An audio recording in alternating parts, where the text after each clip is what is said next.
Hi, this is Tim Hamilton, the co-host of the Maryland Crabs, and I'm here with a crabcake for your listening pleasure. What's a crabcake? Well, it's not quite a full episode, it's just a little snippet. Stay tuned and check it out. Make sure you check us out on themarylandcrabs.com. You can follow us on Twitter at MD Crabs Podcast or find us on Facebook at the Maryland Crabs Podcast. Don't forget, subscribe, rate us, iTunes. Go there now.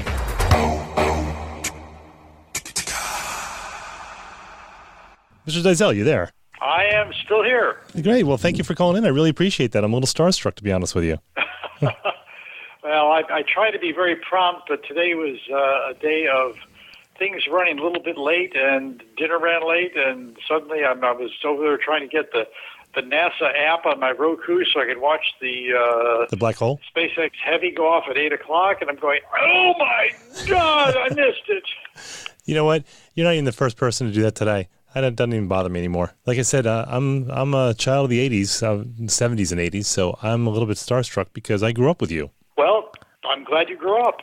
Well, I got bigger. I'm still working on it. So for anyone who grew up in the 70s and 80s in the Washington, D.C. area, you're going to know Dick Dyszel, also Count Gore and Captain 20, and if you go way back, you were Bozo, right? You were the second Bozo, yes? Well, I was the longest Bozo, yes, you're right. Willard Scott was the first one on WRC, but I was the longest one, yeah. So you were on WTTG Channel 20. So there's actually a Facebook page out there.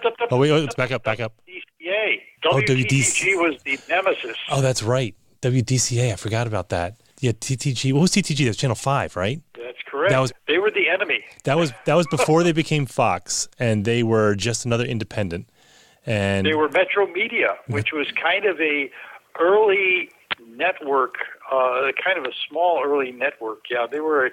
It was a group of owned and operated stations. Right, and they were all. They didn't have news, I don't think, but Channel 20 was for the kids, though. That was your UHF. That was your original UHF back in those days. There was Channel 20 and Channel 26, which was public TV. Channel 20 was the first commercial UHF. And this was before cable for the most part. So when the kids came home from school every day around 3, that was your realm at the time. So you started off as Captain 20. Well, let's see, you started there in what, like 1970, around there? I walked in the front door on June 10th, 1972. Right. And I almost walked out. Why was that? Oh, the place was a disaster. I mean, okay, I'm going to give you a little background. Now you're on. This is River Road, right? You're out on River Road at this time. Yeah, it's on River Road. Okay, so I had been working for a brand new UHF station in Paducah, Kentucky. It was, I won't say state of the art, but everything was new. Everything worked just the way it should. Everything was clean and neat, and it was really kind of a wonderful experience. And then they said, well, okay, you're coming to Washington. To the big city. Big deal. Yeah, I mean, I'm going from the 77th market to the 8th market. I mean, this is a mega jump. And they said, well, okay, we're on River Road. So coming down River Road, and I go right past the Junior Hot Shop and right past I forgot about that place. I'm going, where's Channel 20? So I go back the other way, and I still don't see it. And I look up, and there's this big tower. And then I see right in front of the railroad tracks, which I thought was an entrance to the Junior Hot Shops, was a road. Well, it was an entrance to the Junior Hot Shop, but it went farther back. And there was this cinder block, ugly ivory building right along the railroad tracks with a big garage door on the side. And I go, oh, my goodness. It's classy. That must be the station. State of the art. Welcome to the big time. I walk in. The carpet is torn.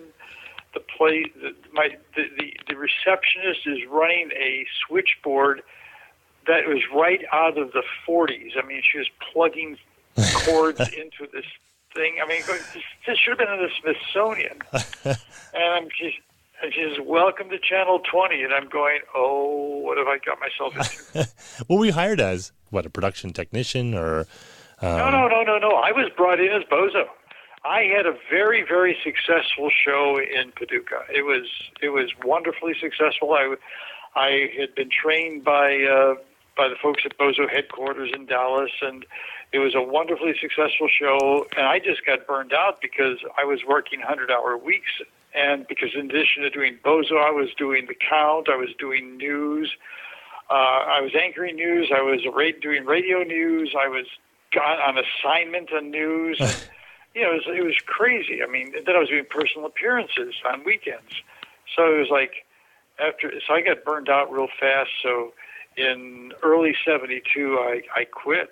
And I went to the folks at Larry Harmon and said, hey, I love doing Bozo. I just can't do it at 100 hours a week. And so I'm going to Europe. I want to see Europe. So I sold my car, sold a whole bunch of possessions, went to Europe, and we were planning on spending 6-7 months there until we ran out of money. And before I left, I got a call from WDCA, and they said, we have a Bozo show here that's not doing well. We want to hire you as Bozo. Right. Okay. Right. So Europe can I wait. Went to Europe. Oh, did you? I got 3 weeks, and that was fun. And I came back, and yeah, there I was in Washington. And I took the Bozo show we just started from scratch.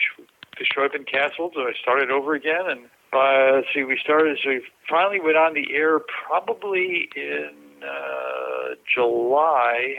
And by fall, we were running at capacity with kids, and we were building audience. So wow. It was pretty cool.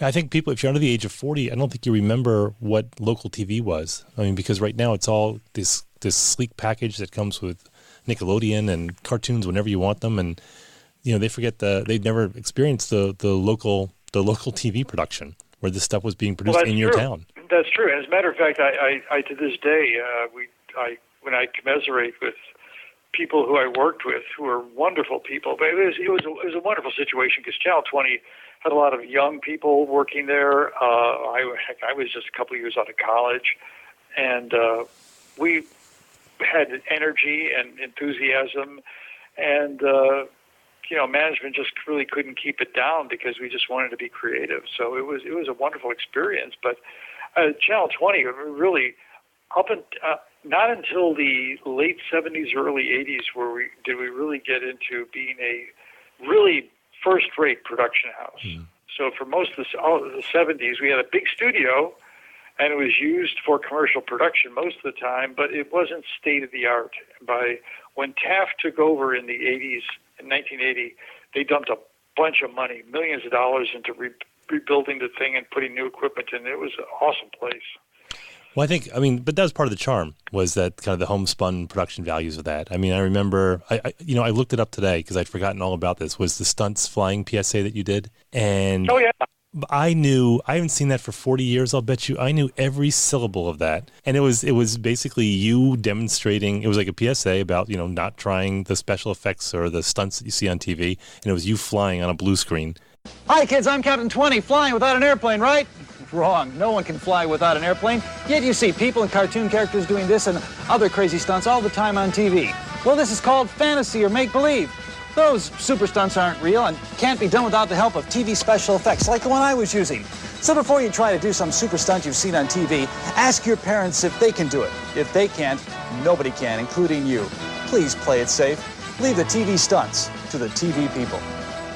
You look at it now and you're like, oh, it's hokey, but it was fun. I remembered all those things.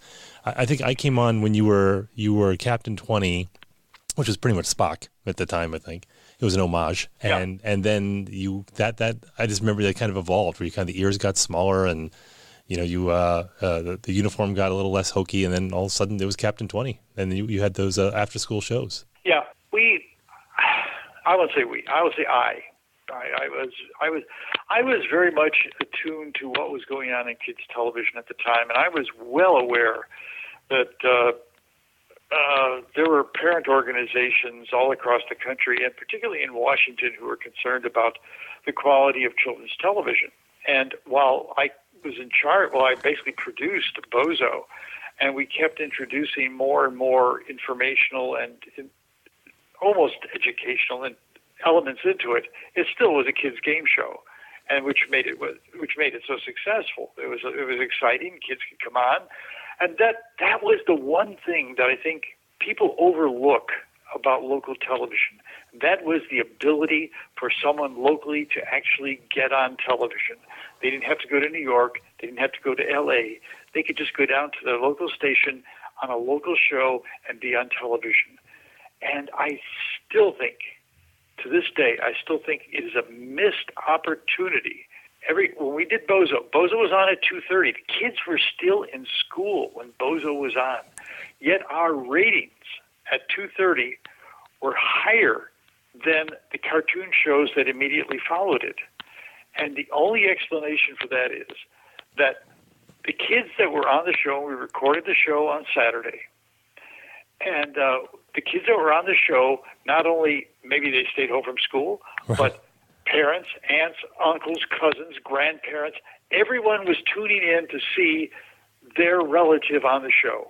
You would know people were on the show for that reason. We'd book home just to see it. We would sprint home after school to watch everything that was on. That was, and then after that was like the I guess anime. They had like Speed Racer and Ultraman and Gilligan's Island and Cross Superstars and all the stuff you can't see. And even today, you look at the Today Show and they put the camera outside to show people standing out there in the rain and snow and whatever, because people want to see themselves on television.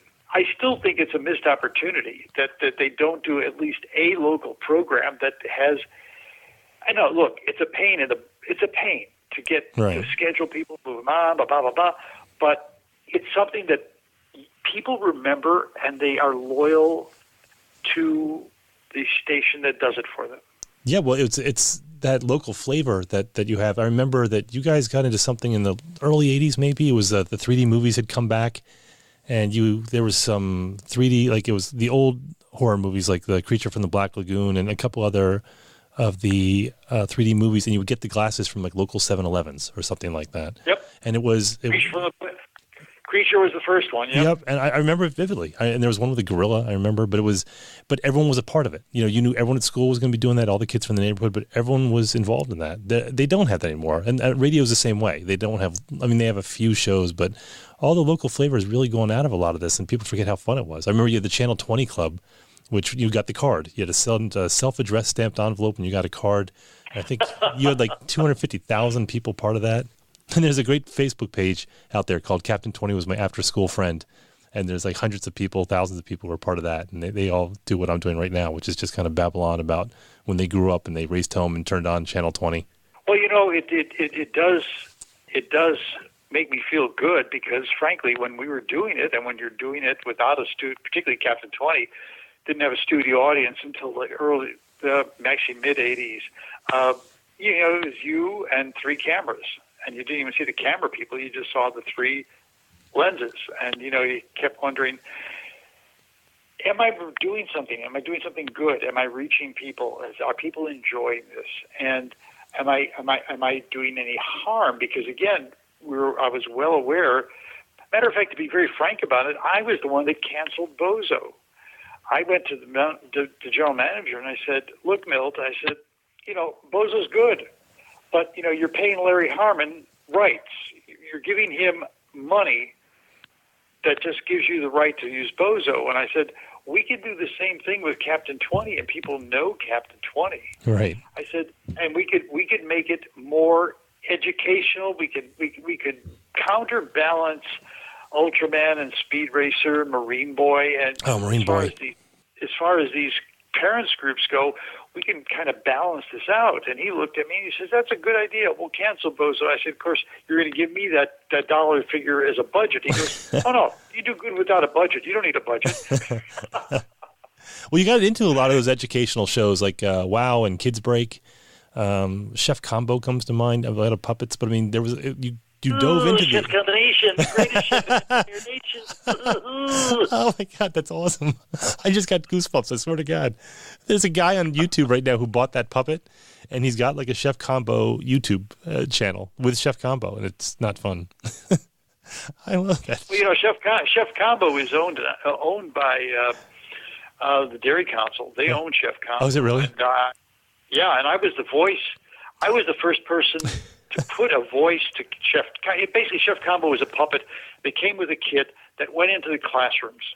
by the National Dairy Council to encourage kids to eat dairy products. Okay, so it was a commercial venture. But when we took over, we said, well, what if we use it as a television character? We had a voice to it, and they actually hired me. We did a bunch of PSAs, so I was the official voice of Chef Combo for a while. So I'll have to go back and look at that. What's on? But there are a lot of Chef Combo puppets. I still have mine. That's funny. Well, I just it's funny when I was looking all the stuff up from because it's been 30 years because I think that in '87 is when everything kind of shut down. But I was just remembering all the various shows and everything. And I forgot. I just went to a YouTube kind of wormhole where I was looking at snippets and some guy who spoke in Italian, just the puppet. There was like those little puppet commercials in between everything. But it was just a mix of everything that you kind of forget about, and just it's like a nostalgia bomb that goes off. It really is. Now, tell me about the Count Gore Duvall too. Well, Count Gore Duvall was the interesting. Count Gore Duvall was something I had done a character called M.T. Graves in Paducah, and it was fun. And it gave me an opportunity because I did Bozo live there, so 5 days a week I was doing a live hour show.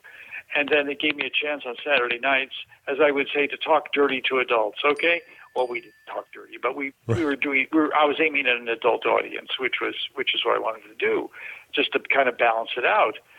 So we got Bozo up and running in '72, and then in the fall of '72, they came back and said, "Oh, by the way, in addition to Bozo, you're going to do Captain 20." And I was really unhappy about that because I was hired to do Bozo, but under my contract, I could do anything they wanted me to, and they said, well, we would do this character, Captain 20. And I found out there had been 2 previous Captain 20s, and I wanted to be as far away from them as I could, so I turned him into an alien. I was a big Star Trek fan, so we, did the years and the Spock thingy. And then, so we did that in the fall of 72, and then I said, I'm just doing nothing but kid stuff. I want to do something with a vampire and host horror movies. And I got big time resistance from that. Finally, I got the program director authorized me to do a pilot, and it was terrible. But here's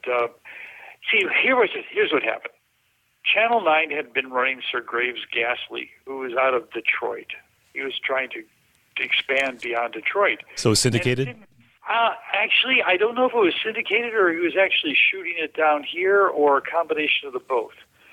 But it didn't, ratings-wise, it didn't work out really well. So our general manager was not excited about coming up with a horror character. I later found out that Channel 20 actually had a horror character called the Great Zucchini, who preceded me, and I did not. No one at the station ever mentioned this to me. I only found out about this about 4 years ago. Oh, really? And someone brought it up and said, "Well, before you, there was the Great Zucchini." And I go, "What?" And I did some research and found out. So I went back to some of my folks, and I said, "Well, why didn't I was really tight with the production crew." I said, "Well, why didn't you tell me about this?" We were told not to because you had to do your own thing. Okay. So anyway, so finally, I got the general manager to agree to let me do Gore. Now, that you have to understand this. I'm begging to do more work and make no more money. This is stupid, but that's okay. Yeah, you're quite the negotiator. Yeah.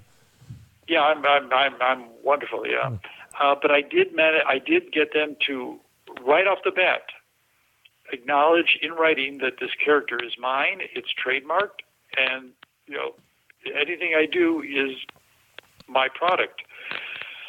So we got the Count on the air, and that came on in February 3rd, 1973. Was it that early? Wow. We did, and then of course they said, "Well, since you're got the character, you got the setup. Instead of just doing the stuff on Saturday night, why don't you do something for Saturday afternoon, and we'll call it Saturday Chiller. We'll aim it at kids and have monster movies." Right, I remember that. So I said, so now you have me doing Bozo, you have me doing Captain 20, and you have me doing 2 showcases with Gore for the same price that you hired me just to do Bozo. something is wrong with this picture. Oh, and by the way, I'm also the backup staff announcer. Yeah. So you're doing all the all the VOs and all the voiceovers and everything that and all the station announcements. Not all, because they did have they did have two guys over the period that I was there that basically were the staff announcers. And but if they went on vacation or they weren't around, since it was a union station, so I was the union announcer that I could do it. So, okay, I went and did it. But again, it was. I look back, and as I tell all my friends, I said we were the last vestige of local live or local television. Yeah. We weren't live because the thing was taped, but we were the last holdouts of local television, other than news. So yeah, there's not much. I mean, I moved. I grew up in Bethesda over there, like right not too far from River Road, and I live out in Annapolis now, and they get the Baltimore stations out here for the most part, and DC, but because of cable. But there was some rumblings of Captain Chesapeake, and I don't know if it. So I thought, well, does every metro have their captain, whatever? But no one really had an affection for him. But if you go over to Montgomery County, Prince George's County, where everyone knew Captain 20. That was the one unifying thing that kind of kept everyone together over there. And the Gore Duvall stuff. I mean, it was just because there were so many characters. Captain 20 was great, but the Gore Duvall was great because that was such a Saturday night thing to do before you got any kind of a social life when you were a kid. That's when Elvira was kind of coming into her own at the time. Halloween was becoming really big. So I mean, I just remember watching those cheesy horror films on Saturday nights. That was awesome. Well, it was interesting. The first year that it was on the air, competing against Creature Feature, Saturday Night Live came in second. Really? For 1 year. Then the second year, when people just really discovered Saturday Night Live and they started getting the publicity that they got, we kind of took a big dip. Because because the people staying up probably weren't the kids. They were probably, the teenagers and college students who were watching for other reasons. Well, I once asked my program director, I said, who's my audience on Saturday night? And he pulled out a Nielsen book. He looked at it. He thought about it, lit up a cigarette, took a couple drags, kicked his feet up on the desk, looked at it some more, and finally looked at me and said, your audience is half female and half stoned. Oh, that's awesome. Hey, look, you can be everything to everyone. There's there's levels to everything. SpongeBob did it. They were a kid's show with adult humor in it. You were the same way. So you own the character. So you're still active. You have a website out there that that you have and you have a channel on Roku as well. Count Gore Duvall Presents. I didn't know that you could have a Roku channel, so I actually went and checked that out. But so it's Count Gore Duvall Presents, and you have to activate it on Roku, and so it's the same concept, pretty much of the Count Gore Duvall that we grew up with, but it's kind of updated. Yeah, well, of course, we the quality of the production is much higher because we're using state-of-the-art, contemporary equipment, and it's much better than it used to. Matter of fact, I was sitting here today, this afternoon, actually putting together clips.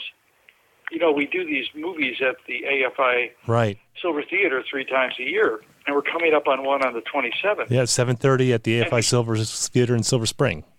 So the 27th and 7:30, we're showing Son of Frankenstein. So I'm going, we have a format. The first thing that comes on the screen at 7:30 are clips from my shows. Some of them are from Channel 20 Days. Some of them are from the last 20 years. But we basically prime the audience with classic Gore stuff.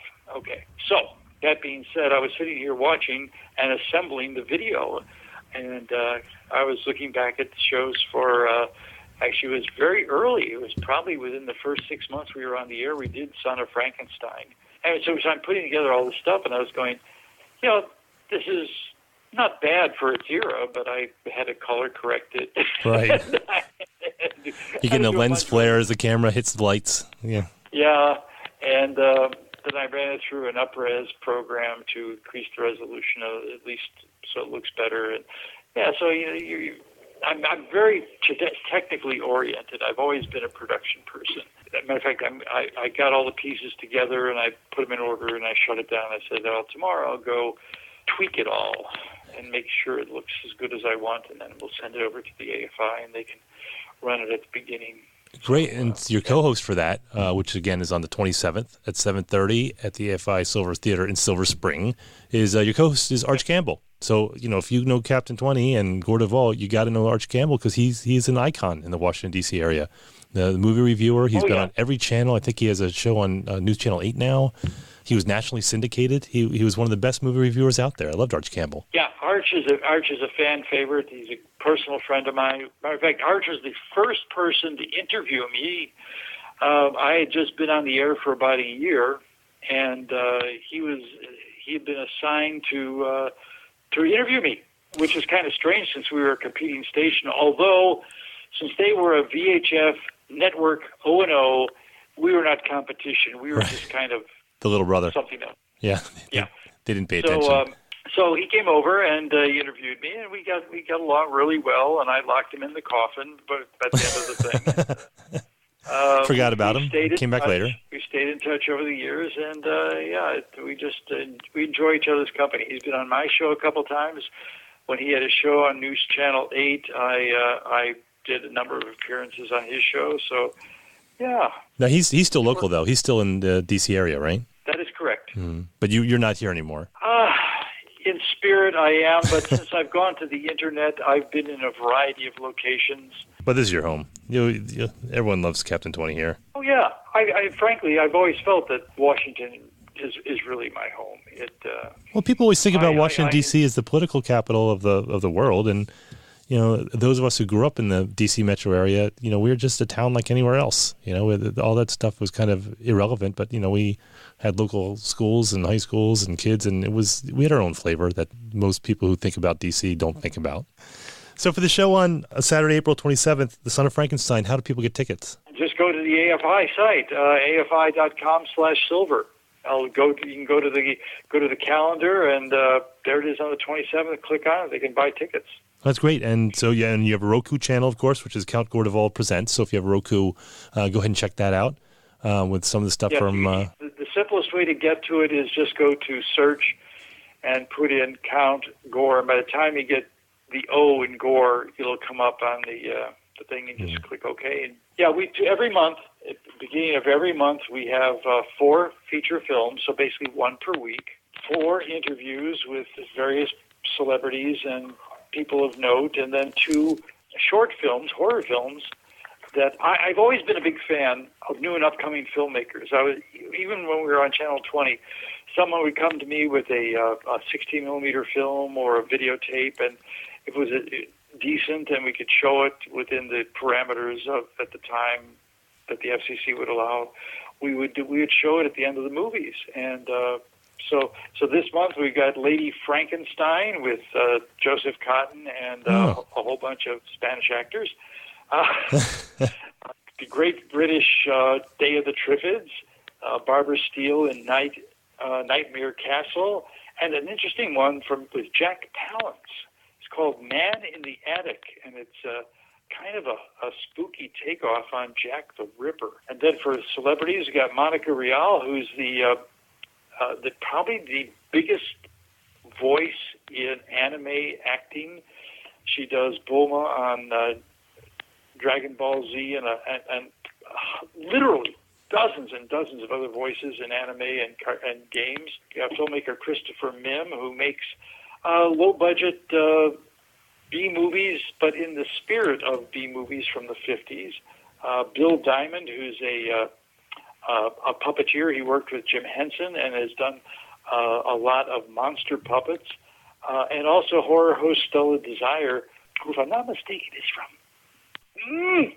either Philadelphia or Pittsburgh. It's from Pennsylvania. And then we have 2 short films, one of which is called Schizophrenic, which is really, really interesting film.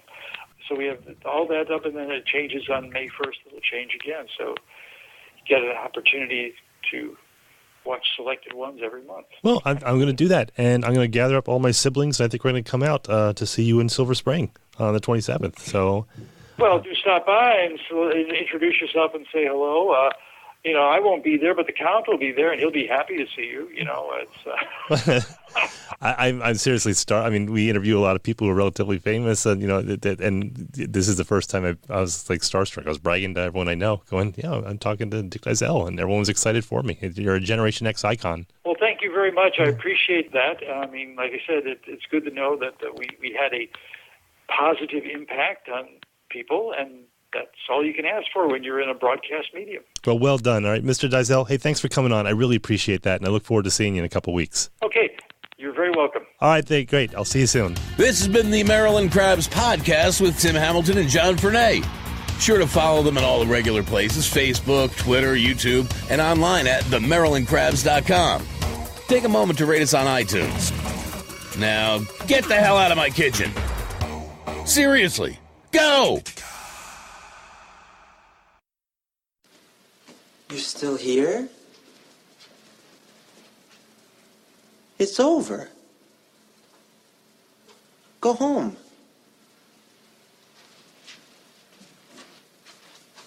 Go.